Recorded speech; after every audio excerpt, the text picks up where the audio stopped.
ওকে, আমার পাশে দেখতে পাচ্ছেন যে এগুলো হচ্ছে সব ভুট্টার জমি।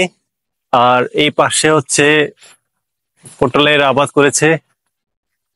তো আজকে আপনাদেরকে আমি ভুট্টার জমির মধ্যে নিয়ে যাব, বা ভেতরটা আসলে কেমন।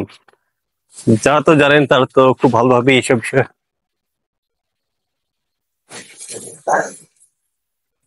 তো আজকে আমি এই রাস্তা দিয়ে বাসায় যাব, যে একটু পরে ইফতার হবে। তো ভাবলাম যে এই রাস্তা দিয়ে অনেকটা যাওয়া হয় না, তাই এই রাস্তা দিয়ে যাচ্ছি। তো এই দুই ধার হচ্ছে ভুট্টার গাছ।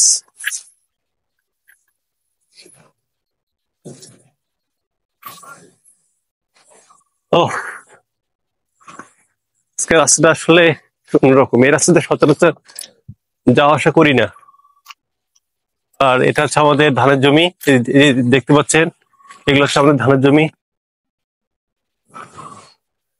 আর এই যে খোলা জায়গাটা দেখতে পাচ্ছেন, এই যে দেখুন, এই জায়গাগুলোতে আমরা ক্রিকেট খেলতাম। এখন ছোট বাচ্চারা খেলে ক্রিকেট। আমরা দেখি, যখন এই পাশ দিয়ে আসি দেখি বাচ্চারা ক্রিকেট খেলছে। দেখুন ফাঁকা জায়গাটা।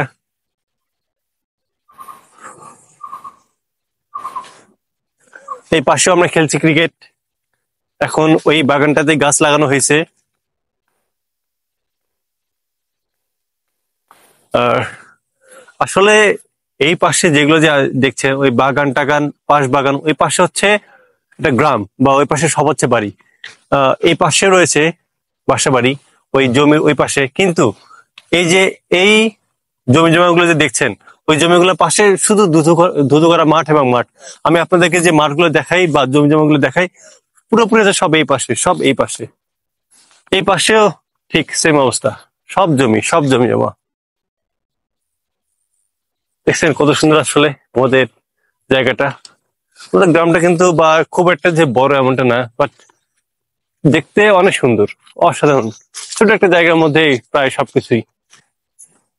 ওকে, যাই হোক, বাসায় যাচ্ছি। Take care.